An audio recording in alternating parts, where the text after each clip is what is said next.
Meus irmãos, meus amigos, cumprimento a todos com a graça e a paz de Cristo Jesus. Quero convidá-los para uma meditação bíblica na Palavra de Deus, cujo tema é a mensagem das águas. Eu estou trabalhando em torno do dilúvio. A mensagem do dilúvio, pós-dilúvio, é para mim, é para nós. A mensagem do dilúvio é uma mensagem que tem tudo a ver com o nosso hoje, com a nossa vida cristã hoje. É bom que se diga também que a mensagem do dilúvio não é para Israel, como costumeiramente nós ouvimos. A mensagem do dilúvio é uma mensagem universal. Logo depois que Noé colocou os pés na nova terra, no novo solo, Deus deu a ele uma mensagem. E nós vamos, dentro de mais alguns minutos, analisarmos as palavras do Senhor. A história do dilúvio foi escrita para conhecermos o Deus a quem nós servimos, com duas características distintas: severo em suas ações, mas amoroso em suas decisões. Esse é o Deus que nós estamos falando sobre ele. É preciso conhecê-lo para servi-lo melhor. Nós não podemos pintar um Deus de acordo aos nossos interesses. O Deus a qual nós servimos é esse: severo em suas ações, mas amoroso em suas decisões. E o dilúvio quer mostrar exatamente isso. O dilúvio foi um encontro das águas assassinas, chuvas torrenciais acompanhadas por relâmpagos, trovões e terremotos nefastos. Tudo isso produzido por Deus. Simultaneamente, os abismos dos mares foram abertos, formando tsunamis avassaladores e mortais. A pior visão que você possa imaginar. O cenário mais destruído que você possa imaginar. Um cataclismo que não há um outro semelhante na história. Tudo isso, quem produziu não foi as trevas, foi a luz. Vou repetir: quem produziu isso não foram as trevas, mas foi a luz. 4 capítulos a Bíblia reserva para a história do dilúvio, capítulo 6 até o capítulo 9.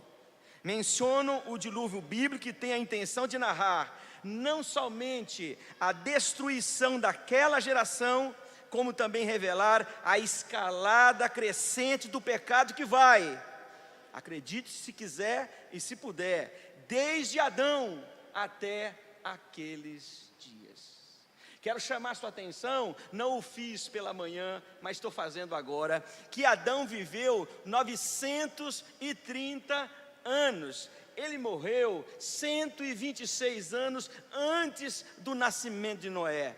Outros morreram antes também, por exemplo, Sete morreu 60 e poucos anos antes do nascimento de Noé. Sabe o que isso significa na prática? Que que Adão viveu, que Sete viveu, toda a pecaminosidade do povo da época. E se ele não foi diretamente conivente com aquilo, ele de fato se calou, porque os seus descendentes é que são alvos da ira divina.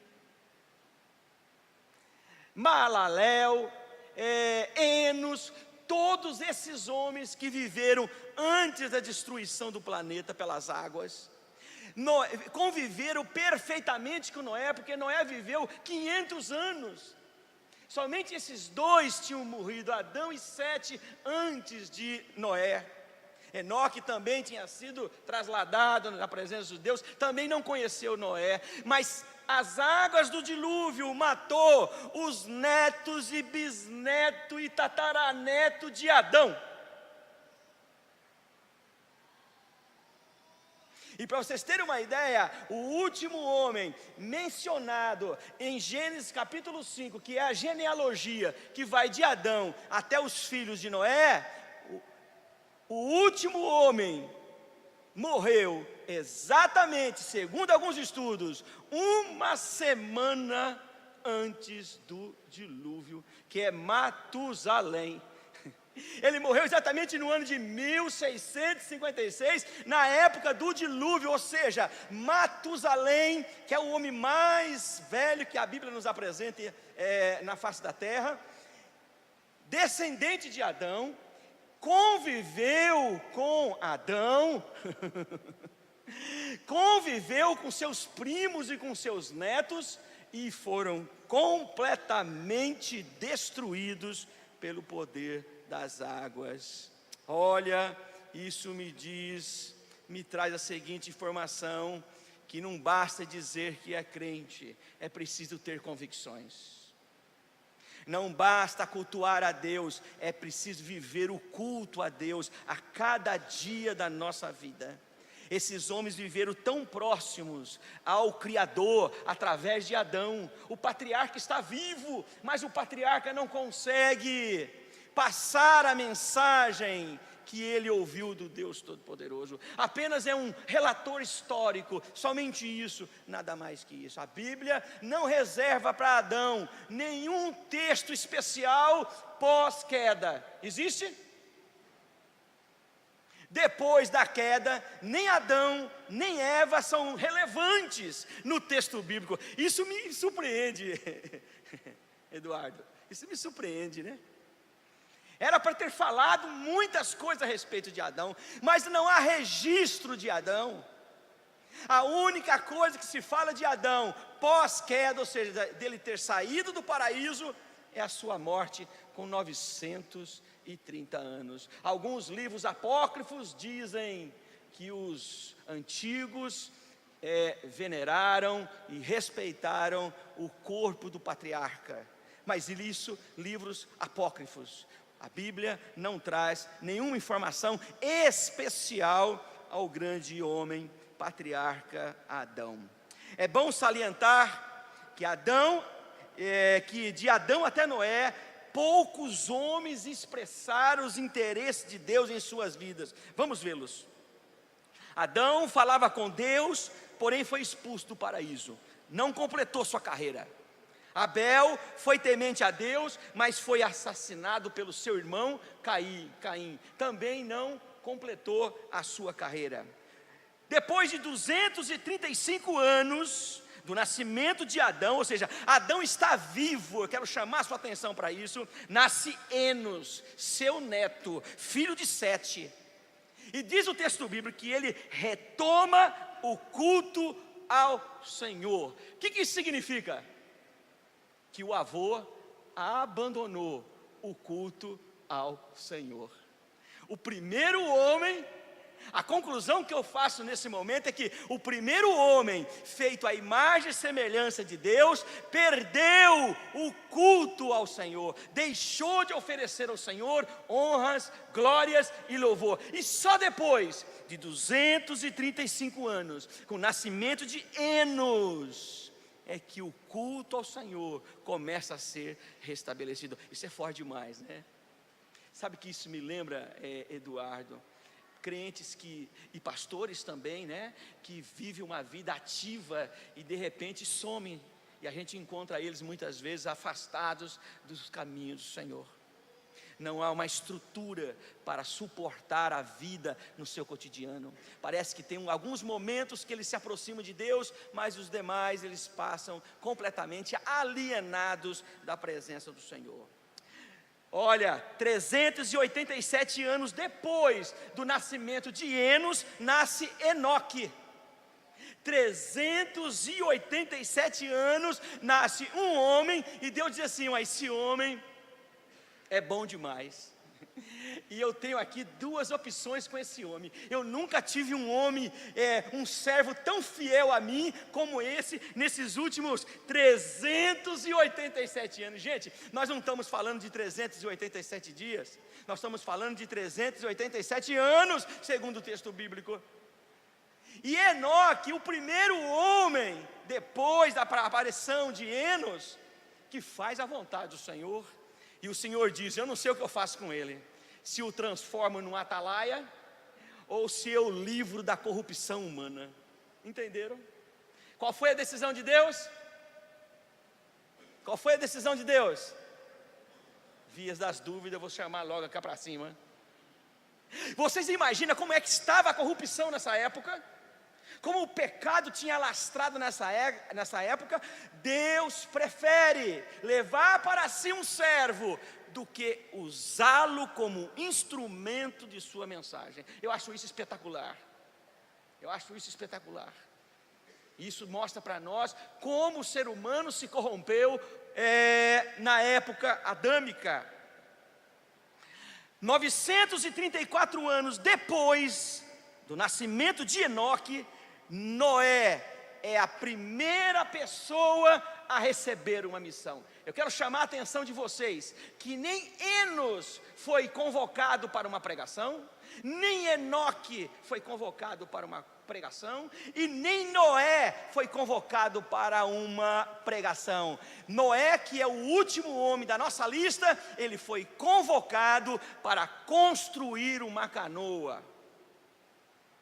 Em outras palavras, Deus estava decidido em destruir aquela humanidade. A missão de Noé foi a missão de construir uma arca. Ele avisou o povo que Deus derramaria a sua ira sobre eles, e o povo não ouviu Noé, mas ele concentrou todo o seu ministério voltado para a construção da arca. Temos um total aí de 1656 anos, desde a criação do homem até o dilúvio. Durante esse tempo, 13 homens descendentes de Adão são citados na genealogia do capítulo 5. Mas somente 3 parece que permaneceram fiéis. Quem são eles? Junto comigo: Enos, Enoque e Noé. De novo: Enos, Enoque e Noé. Veja que nós não mencionamos Adão. E eu sinto não colocar Adão. Eu tive a tentação, João, de colocar Adão nessa mensagem. Houve uma luta dentro de mim para colocar Adão, mas eu não coloquei Adão. E por que eu não o coloquei? Porque o texto bíblico não coloca. Não dá a ele destaque depois da queda do paraíso. E ele segue o seu rumo normal. Os outros 10, o texto diz, junto comigo: viveu, gerou e morreu. É a única coisa que falam deles. Repetindo, os outros 10, desde Adão até Noé, os cabeças das famílias, Deus diz: viveu, gerou e morreu.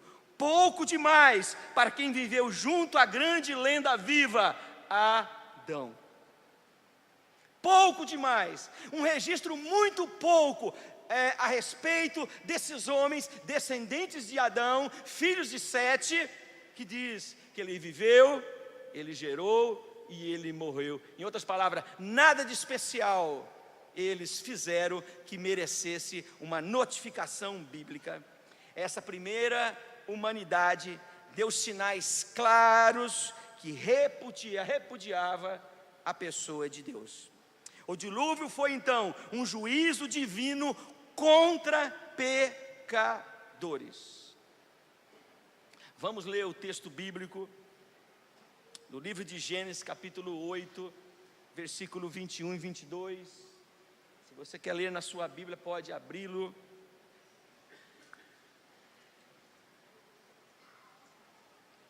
Eu coloquei o texto bíblico aqui também, então você pode ler aqui no nosso projetor, através do nosso projetor. Diz assim o texto: e aconteceu que, no ano 601, no mês primeiro, no primeiro dia do mês, as águas secaram de sobre a terra.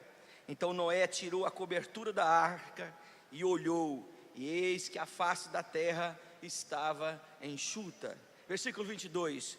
E o Senhor disse em seu coração: não tornarei mais a amaldiçoar a terra por causa do homem, porque a imaginação do coração do homem é má desde sua meninice. Não tornarei mais a ferir todo vivente como fiz.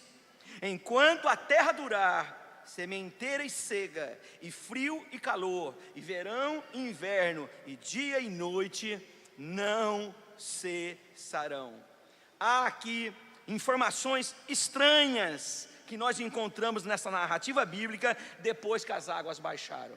Vamos analisar essas informações que Deus dá a Noé e consequentemente à humanidade. A primeira informação é essa daqui: e o Senhor, chama a atenção da mídia, fique ligado em mim, fique ligado em mim. Pregação é trabalho, é difícil, né? Eles têm capacidade, mas eu não tenho essa capacidade toda, né? Eles precisam me ajudar, não eu ajudá-los.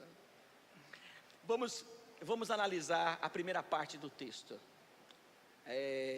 Gênesis capítulo 8, versículo 22, diz assim: e o Senhor disse em seu coração. Olha, o dilúvio foi um acontecimento que tocou o sentimento de Deus, pois Ele falou com o coração. O dilúvio é um marco sem precedente, não somente pela destruição que causou, como também revelou Deus, um Deus que chora pelas suas criaturas. Deus falou com Noé com coração. Não vemos isso, olha o exemplo aqui, ó. Não vemos isso na expulsão de Adão do paraíso. Você não vê Deus chorando a expulsão de Adão do paraíso, mas aqui o Senhor, o onipotente, está completamente abatido. O coração de Deus está ferido. Foi forte demais Ele ver homens e mulheres e animais morrendo e não poder fazer nada, porque eles receberam o salário do pecado que eles tinham cometido. O texto diz que Deus agiu com o coração, talvez em resposta ao indiferentismo humano. Isso revela um tempo de luto. Deus deve ter chorado por todo o tempo da inundação. Quando Ele chega para falar com Noé, Ele continua ofegante, Ele continua quebrado emocionalmente, se a gente pode usar as palavras para Ele. Tudo aconteceu por causa do coração. Duas coisas importantíssimas esses textos do dilúvio revelam. A primeira é que com o coração Deus se arrependeu. Vamos ler o texto de Gênesis capítulo 6, versículo 6, juntos. Então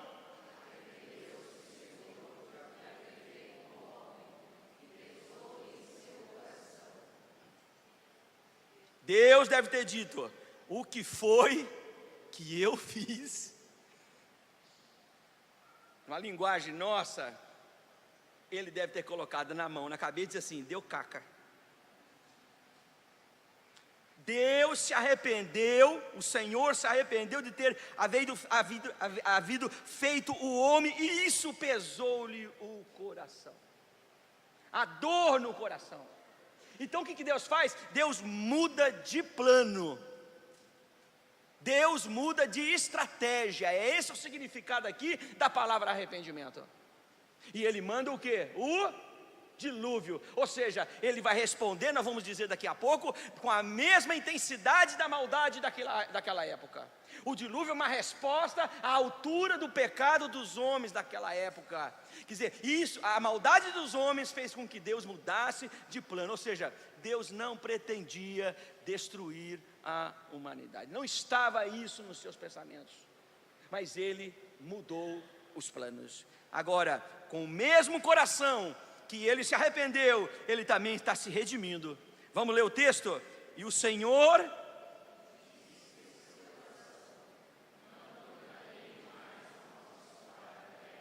por causa do homem.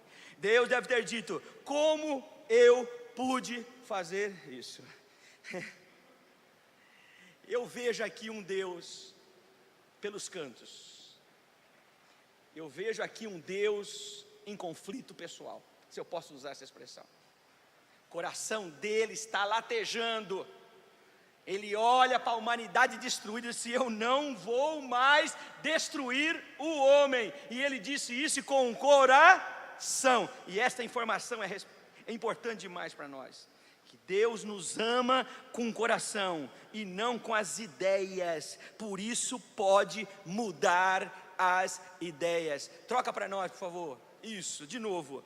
Deus nos ama com o coração e não com as ideias. Por isso pode mudar as ideias. Nós estamos tratando com um ser altamente sentimental. Um Deus que de fato se alegra ou chora, não é um Deus morto, não é um Deus insensível, não é um todo-poderoso no trono que não está nem aí com o planeta que Ele criou, com o universo que Ele criou. Não, Ele é sensível a tudo que está acontecendo. Desde o cachorro que está abandonado lá na rua, até uma mãe que está chorando dentro de uma casa por causa do filho não chegou, já é madrugada e o filho não chegou, ele também está chorando por essa mãe. Um Deus responsável, um Deus que compra as brigas de suas criaturas e sofre por elas. Um Deus altamente sensível nas suas emoções. Todo bem ou mal que façamos, acertamos em cheio o coração de Deus. Repita comigo, o ser. Repita comigo, o ser que nós chamamos de Todo-Poderoso tem coração.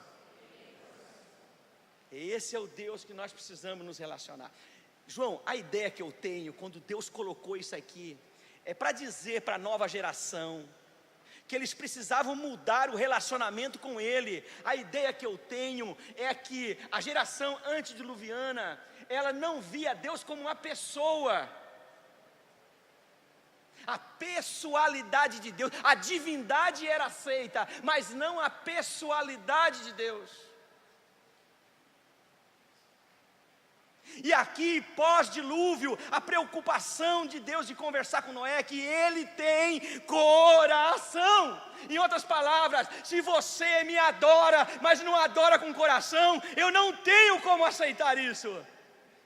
Porque eu não aceito o mecanismo, eu não aceito as coisas materiais, eu só aceito o coração. Tem que vir do coração, porque eu me relaciono com você, com o coração.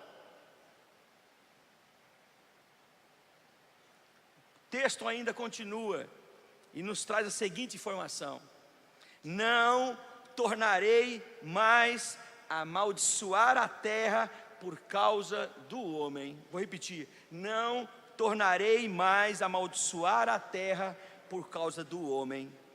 Inocentes não pagarão pelo erro dos pecadores. A criatura irracional não sofrerá pelos pecados dos homens. Essa é a lei pós-dilúvio. Os filhos não mais pagarão pelos pecados dos pais, dando a entender que antes do dilúvio havia essa possibilidade, mas após o dilúvio não. O tratamento de Deus será com personificação.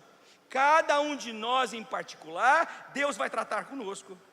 Todo dano causado aos animais, às plantas e tudo que respira e vive, mesmo o menor dos protozoários, ofende o Criador. Aqui nesse texto, Deus promete que, enquanto houver terra, haverá vida e poder de regeneração, apesar dos homens.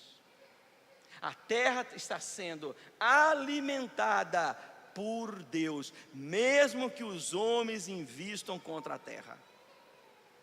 Temos então um Deus que nos prometeu a eternidade, mas não abre mão de preservar aquilo que criou. Em outras palavras, nós precisamos pensar na eternidade e desejá-la de longe ainda.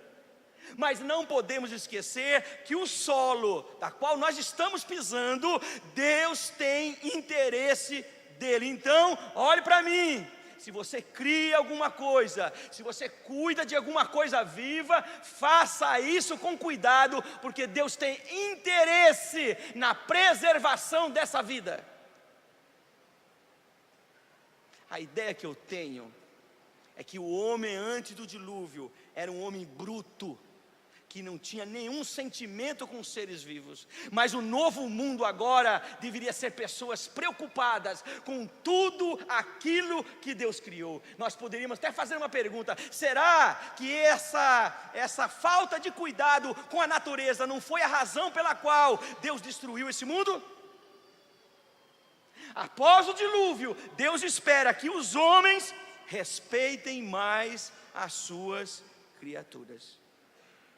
O ser, vamos ler juntos? O ser que nós chamamos de Deus também tem responsabilidade ecológica. Você é crente há quanto tempo?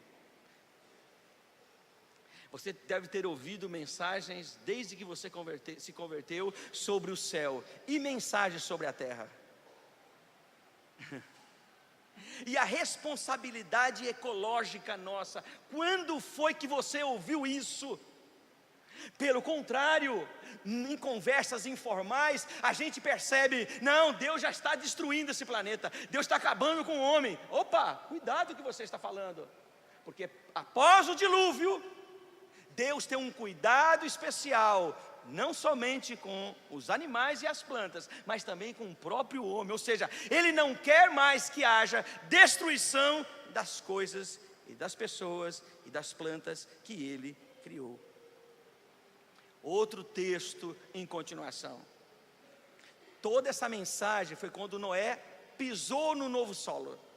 E ela diz o seguinte: nem tornarei mais a ferir todo o vivente como fiz. De novo, nem tornarei mais a ferir todo o vivente como fiz. A resposta divina veio na mesma proporção da rebeldia humana, ou seja, sem limites. A história do dilúvio revela o encontro da malignidade humana e a terrível cólera da ira divina. O dilúvio foi pecadores nas mãos de um Deus irado. O texto nos diz: eu não vou tornar mais a destruir os viventes como fiz. Foi uma resposta da indignação divina sobre a pecaminosidade do homem antediluviano. O trato de Deus com os homens seguirá a regra da individualidade daqui para frente. Cada um será responsável pelos seus próprios atos. A geração de Noé precisava saber que a promessa de Deus de proteção era extensiva a todos os viventes, bons e maus. A chuva cairá no quintal do homem bom e do homem mau. O sol há de se levantar na casa do homem perverso e na casa do homem santo. Não há mais distinção, não há mais separação. A bondade de Deus cai sobre as suas criaturas e sobre todos aqueles que invocam o seu nome.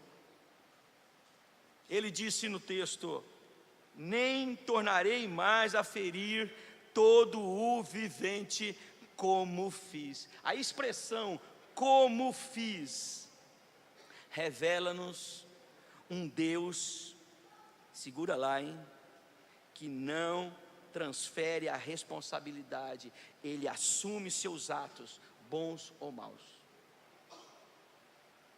Eu fico pensando, se nós tivéssemos a oportunidade de registrar nossos atos, se nós faríamos exatamente como Deus fez. Ele diz: não tornarei mais a ferir todo vivente como fiz. Ou seja, quem destruiu todos aqueles viventes não foi anjo, não foi o inimigo, não foi o diabo, foi Ele. Esse é o Deus que nós estamos relacionando. Um Deus que não esconde, Ele é justiça, Ele não esconde seus atos. E a meu ver aqui, ele está falando exatamente isso em contrapartida, que vocês também sejam transparentes, não vivam escondidos nas suas escuridões, nas suas vielas e nos seus becos. Eu não tornarei mais a ferir todo vivente como fiz. Ele assume a responsabilidade da destruição do dilúvio. E quando eu olho para o dilúvio, eu fico aqui com Deus, ó. Mas ele assume toda a responsabilidade, porque ele é justiça, ele não mente, não há mentira em Deus. Ele assume a destruição do planeta. Se o dilúvio foi de fato universal, toda a terra, ele assume, e ele não esconde o que ele fez. A expressão como fiz, ela está afirmando que o seu juízo foi perfeito, mas a sentença poderia ter sido outra.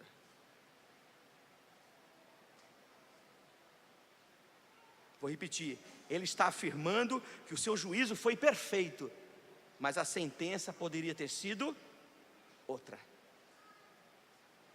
Não sei vocês, mas eu vejo aqui um ser no banco dos réus, julgando a sua própria consciência.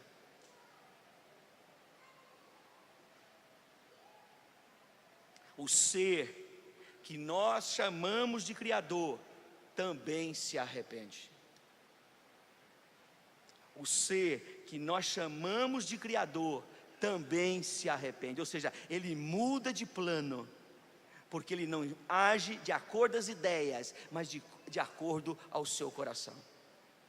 O ser que nós estamos nos relacionando, ele ama as suas criaturas. Por isso, eu diria para você nessa noite, se Deus já decretou a morte do teu filho, a destruição da sua empresa, há uma chance para você. Discuta com Deus, converse com Deus, porque Ele pode se arrepender. Amém, igreja? Percebe a importância da oração? Porque nós temos um Deus que responde aquilo que eu falo. Ele não está fechado ao diálogo. A palavra dele nos diz: vinde a mim e argui-me, diz o Senhor. O que é isso? Vem até mim e bata um papo numa linguagem nossa. Senta aqui na minha frente, diga o que você quer, diga o que você deseja, o que está te incomodando, meu filho.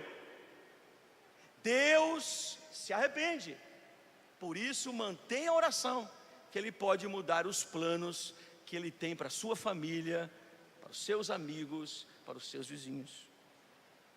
Ele diz na sua palavra: enquanto a terra durar, sementeira e cega, e frio e calor, e verão e inverno, e dia e noite não cessarão. É a promessa que Ele faz a Noé.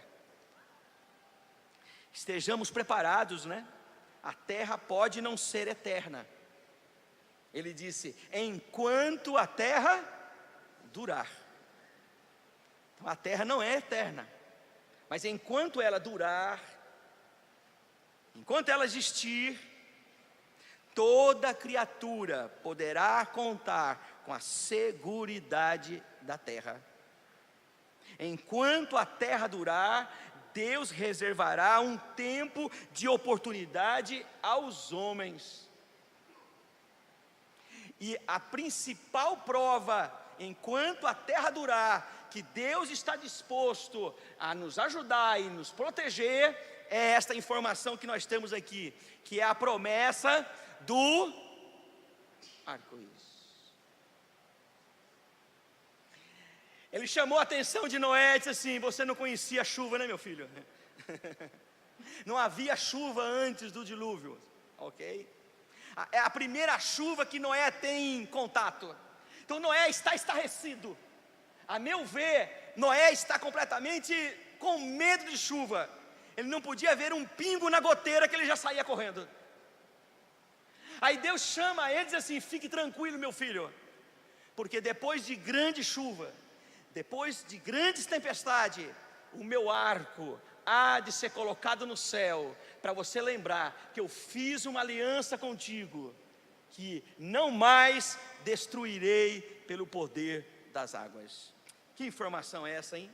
Enquanto a terra durar, ele está dizendo, não importa o tamanho da tempestade, um arco-íris sempre estará nos esperando. Amém? Tem molhado o lenço, tem calejado os joelhos, tem batido as mãos na parede. Fique tranquila, logo logo o arco de Deus há de se levantar na sua vida. Eu preciso desse arco. Você precisa ver o arco-íris de Deus. Quando ele fez a promessa do arco-íris, ele estava dizendo que podemos ter pouca semente para semear, mas a terra há de produzir o necessário para nós vivermos. Deus cuida dos seus.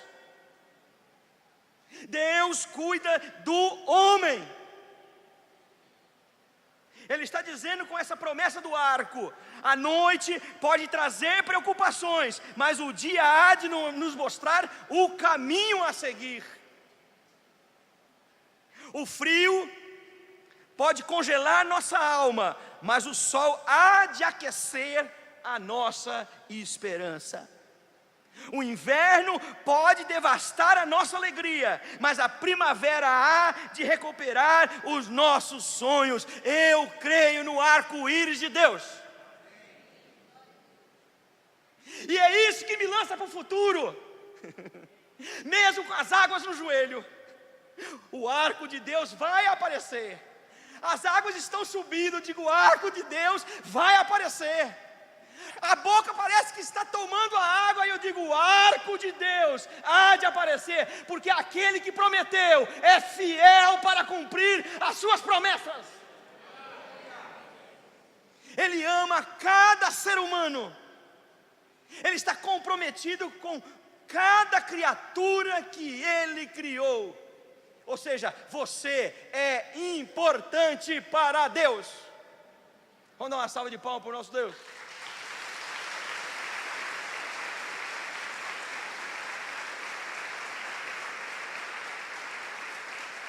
Ele fez uma aliança conosco, e o que Ele promete, Ele cumpre. Vamos ler juntos? O ser, juntos, o ser.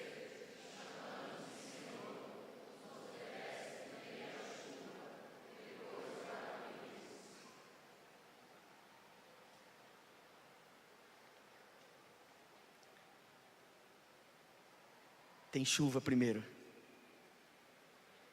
Nesse mundo de positivismo, né?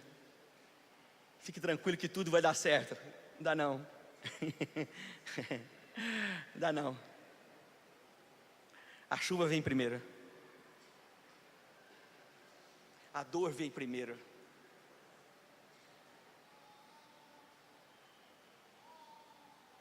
Mas uma coisa eu sei. Depois vem o arco-íris de Deus. E a presença de Deus na nossa vida é maior do que a nossa história passada. Quando Deus vem na nossa vida nos salvar, nós esquecemos todas as agruras que passamos. A última mensagem de Deus para Adão me chamou a atenção. Ele chama o patriarca, agora com 601 anos de idade,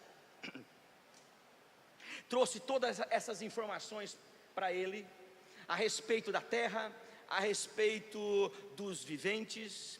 Ele abriu o coração para Adão, para Noé. Ele falou para Noé a respeito da importância dos seres que ele criou. Mas ele traz uma informação desencontrada.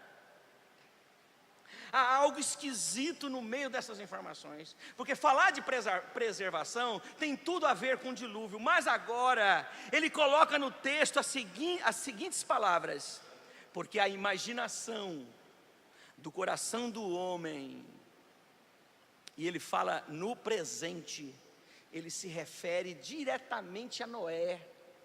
Então ele está chamando Noé de mau.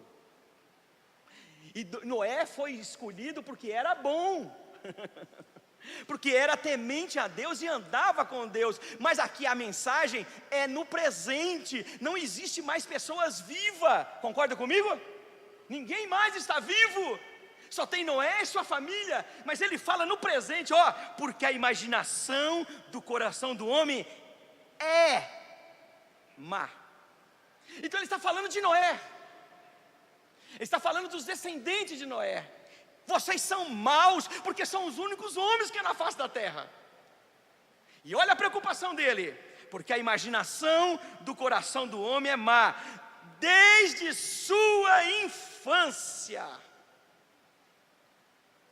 Ele está dizendo o seguinte, que o mal começa quando ainda eu sou menino, ou melhor, um pouco antes, quando eu estou em formação, o mal está presente para mim. Há uma palavra de alerta para Noé, tipo assim, se você pensa que o mal saiu totalmente, você está enganado. Se você não cuidar de suas crianças, se você não tomar cuidado com a educação dos infantes, pode ocorrer a mesma coisa que ocorreu na época antediluviana. A maldade do homem deve ser monitorada desde sua infância, porque nasce inclinado para o mal. Percebam a preocupação divina, que para ser uma terra de prosperidade, uma terra de bênção, os olhos dos homens que sobreviveram deveriam se voltar para as crianças, monitorar as crianças. Por quê? Porque a criança de hoje será o adulto amanhã. Crianças, quando não monitoradas, tornar-se-ão adultos desequilibrados. A imaginação das crianças influencia na formação dos adultos. Quando uma criança é educada, quando uma criança recebe uma orientação correta, nós temos um adulto equilibrado. Mas quando a criança faz o que quer, desobedece os pais, xinga, e os pais batem em palma e dizem assim, que gracinha, olha como é bonitinho ele soltando palavrão, nós estamos alimentando o mal dentro dessa criança. E o pastor Eduardo disse algo também hoje de manhã, não foi, Eduardo? Que é preciso cuidar das nossas crianças. A responsabilidade dos pais em cuidar das crianças, não só no sentido de ser o seu rebento, a sua descendência, mas para apresentar à sociedade um cidadão melhor, um cidadão mais equilibrado, não como os antediluvianos, que não tinham essa preocupação com as crianças, e elas se tornaram monstros. Uma criança aprende a fazer as coisas erradas primeiro do que as coisas certas, João. Como disse o pastor Eduardo, primeiro ela aprende a esconder o brinquedo, para depois compartilhar na fase mais madura, não é isso? Primeiro ele aprende a brigar com o irmão para se defender, depois ele vai aprender a abraçar e respeitar e pedir desculpa. Mas tudo isso depende de quem? Dos pais, dos tutores imediatos. Portanto, olhe para mim aqui, não confie o seu menino à professora de escola dominical, a professor de vida secular. A responsabilidade do seu filho é sua responsabilidade. E se ele se tornar um mau cidadão, é sua responsabilidade. Pode não ser sua culpa, mas é a sua responsabilidade. E a preocupação de Deus é exatamente com as crianças. Não podemos esquecer que a imaginação dos inocentes antediluvianos levou à extinção da humanidade. Então eles não foram tão inocentes assim. Sabe que a ideia que eu tenho é que a cada criança que nascia, ela era levada a cometer o mal. Ela era levada a cometer o mal. E essa geração de malvados cresciam e se envolviam e iam cada vez mais contaminando a sociedade da época, ao ponto de Deus não ter mais condições de tê-los diante dos seus olhos. O dilúvio, então, é um trato de soterologia. Ao contrário de que muitos pensam que foi uma destruição, uma apresentação da ira de Deus, não. O dilúvio não foi uma apresentação da ira de Deus, foi uma apresentação da salvação de Deus, soterologia, a salvação de Deus. E por que isso, pastor Wilson? Vamos ver. Observe a preocupação de Deus aconselhando a família de Noé. Junto comigo, vamos ler. Por quê? Junto comigo, porque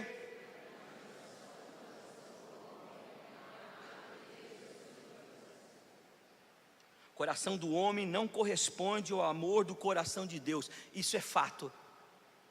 O homem não quer a Deus, é Deus que busca o homem. E se Deus não fizesse isso, nós estávamos perdidos. Isso é fato.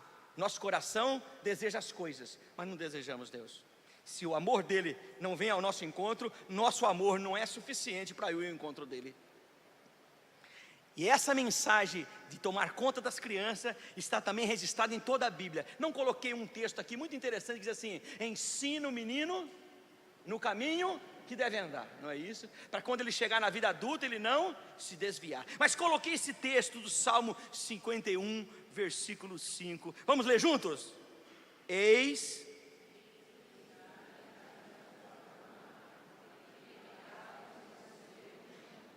então a formação, a presença do mal está exatamente na formação do ser.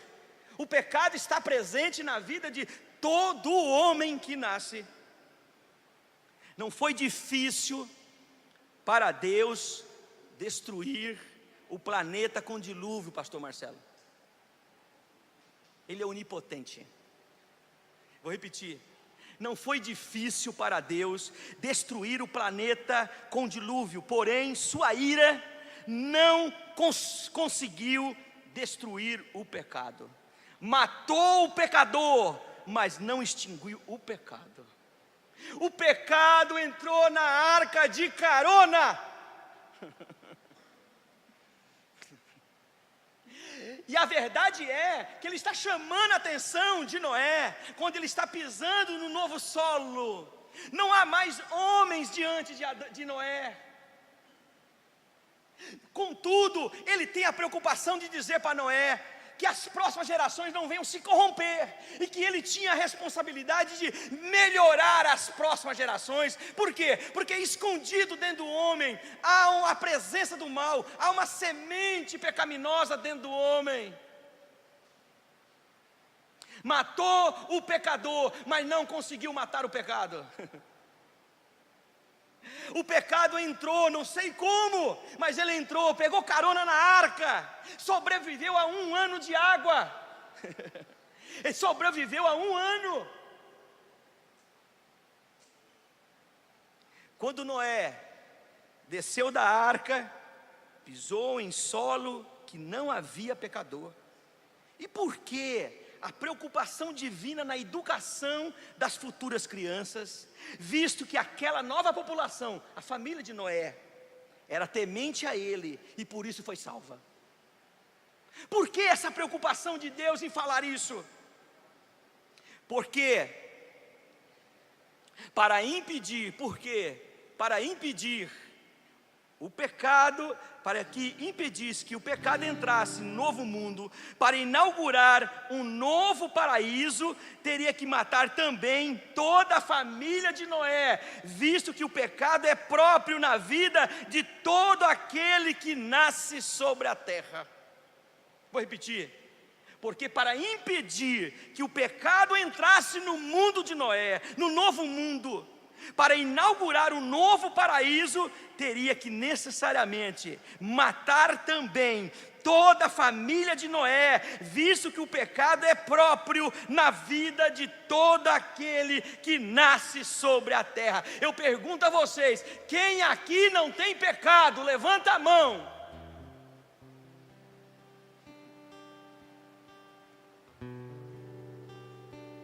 O pecado é a nossa praia. Nós nos folgamos no pecado. A vigilância nossa tem que ser 24 horas, vocês sabem disso. porque o mal no qual nós convivemos, ele quer nos derrubar a todo instante. Noé não era diferente de nós. Olha o que diz aos Romanos, capítulo 3, versículo 23, e isso aqui inclui a família de Noé, a família temente a Deus, que Deus salvou, inclui eles, porque todos pecaram e destituídos estão da glória de Deus. A família não era tão boa assim, né? A família não era tão temente assim. Mas nós não somos também. Nós não somos também. Nós oramos quando nós desejamos. Nós lemos a Bíblia quando tem tempo. Nós vamos à comunidade louvar o Senhor quando nós sentimos. Apenas quando nós sentimos. Quando não sente, não vem. Então nós não somos diferentes de Noé. Nós também estamos incluídos aqui, porque todos pecaram. A pecaminosidade é própria de todo homem que nasceu e que está vivo e que vem a nascer. O dilúvio, com toda a sua força e destruição, não foi suficiente para matar o pecado. Quando Noé desceu da arca, levou consigo a semente do pecado, contaminando todas as futuras gerações, inclusive nós que estamos agora aqui. Então vem uma pergunta: por que Deus não destruiu Noé e com isso eliminaria todo o mal? Sim ou não? Quantas pessoas ele precisaria matar? Quantas pessoas ele precisaria matar? Os 3 filhos, as 3 noras e o casal. 8 pessoas? Quem matou? Quem matou o mundo? Matar 8, rapaz, coisa mais fácil. Olha para mim, eu teria matado, porque eu me conheço. Se Noé era igual eu sei que é carne de pescoço, eu teria matado. Então, por que Deus não destruiu Noé e com isso ele eliminaria todo o mal? Não pôde fazer isso, porque todo homem é a imagem e semelhança dele. Destruir o homem seria destruir o caráter do único Deus, ou seja, um Deus que brinca com seu poder, um Deus que não tem o que fazer, fica fazendo homens. Se Deus destruísse Noé, ele mataria a sua imagem lá, e isso iria denunciar o seu caráter imaturo de brincar de ser Deus.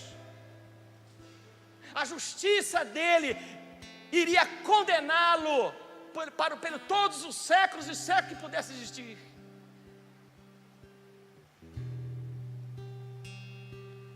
Em Gênesis capítulo 9, Deus está orientando Noé ainda, e diz para Noé: se um homem matar um outro homem, Gênesis capítulo 9, versículo 6, se um homem matar um outro homem, esse homem deve morrer, o assassino deve morrer. E ele mesmo responde por quê? Porque matou a imagem de Deus no outro. Eu acho lindo esse texto de capítulo 9. Vou repetir, Deus diz assim: esse homem deve morrer, o assassino deve morrer, porque ele matou a imagem de Deus no outro. É a lei do olho por olho, dente por dente. Para Deus eliminar o pecado, teria que percorrer somente um caminho necessariamente. Ele não poderia destruir Noé, o último homem. Só havia uma maneira de acabar com o pecado. Qual é, a igreja?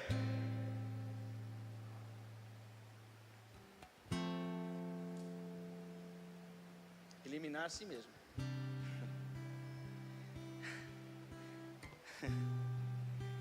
Só havia uma maneira de acabar com o pecado: eliminando a si mesmo. Matar o último homem não resolveria a questão do pecado, mas morrer pelo homem provaria que o único Deus ama e o seu amor é maior que a rebeldia humana. Vamos dar uma salva de palmas para o nosso Deus. Matar o último homem não resolveria a questão do pecado, mas morrer pelo homem provaria que o único Deus ama e seu amor é maior que a rebeldia humana. O amor de Deus é maior contra todo tipo de pecado. Não há um pecado que o amor de Deus não possa limpar, purificar e salvar essa vida. O amor de Deus é maior. Ele está caído na sarjeta, não se preocupe, o amor de Deus é maior. Ele abandonou a casa, saiu, está na vida boa dele, não se preocupe, o amor de Deus é maior. Você pode desistir do teu filho, você pode desistir do teu marido, mas Deus não desiste deles. Por quê? Porque Deus os ama. O amor de Deus é maior. Eu não estou aqui porque eu sou bom, você não está aqui porque é bom, nós estamos aqui porque Ele nos ama inexplicavelmente. Nenhum de nós era para estar aqui, todos nós era para ser um montinho de cinza, carbonizados pela ira divina. Mas o seu amor nos protege. Atenção. Foi um checkmate. O amor de Deus estava sendo testado por Ele mesmo. A justiça divina julgava o ser divino. E a mensagem é essa aqui, ó. Ou morre,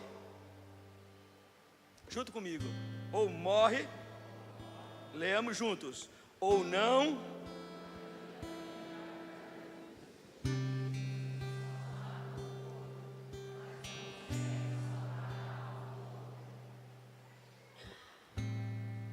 Ou morre, juntos, ou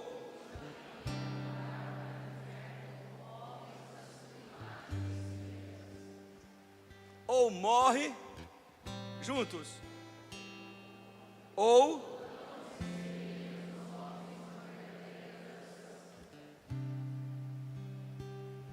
leiamos juntos. Vamos ficar em pé, vamos ficar em pé. Vamos ler baixinho isso aqui.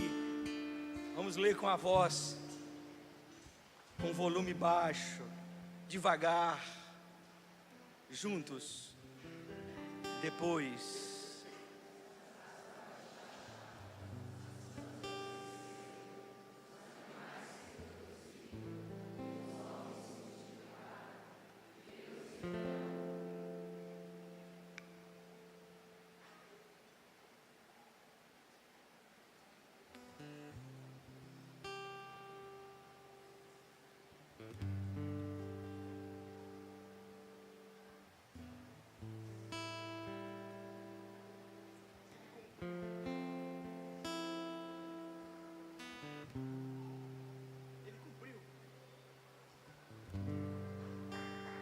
Ele cumpriu.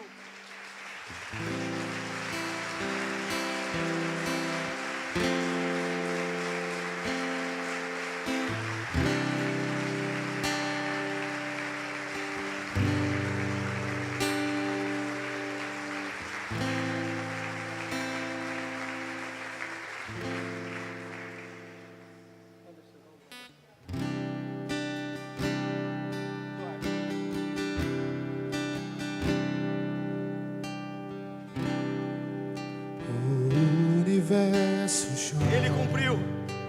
O sol se apagou. Ele cumpriu. Ali estava amor. Ele morreu por todos. O Salvador. Para os que vivem, não vivem mais para si, mas para aquele que por ele morreu. Na cruz, seu sangue derramou o preço do pecado. Ele levou.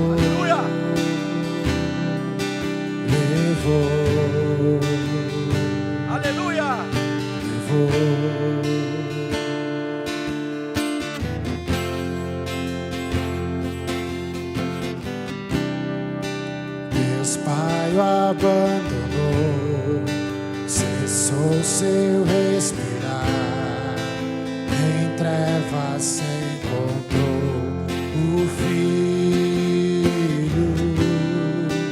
A guerra começou, a morte ele enfrentou, todo o poder das trevas vencido foi. A terra estremeceu, sepulcro se abriu, nada vencerá seu grande amor. O amor de Deus foi Ó maior, morte, onde está? maior do que a sua ira. O Rei ressuscitou, ele venceu pra sempre.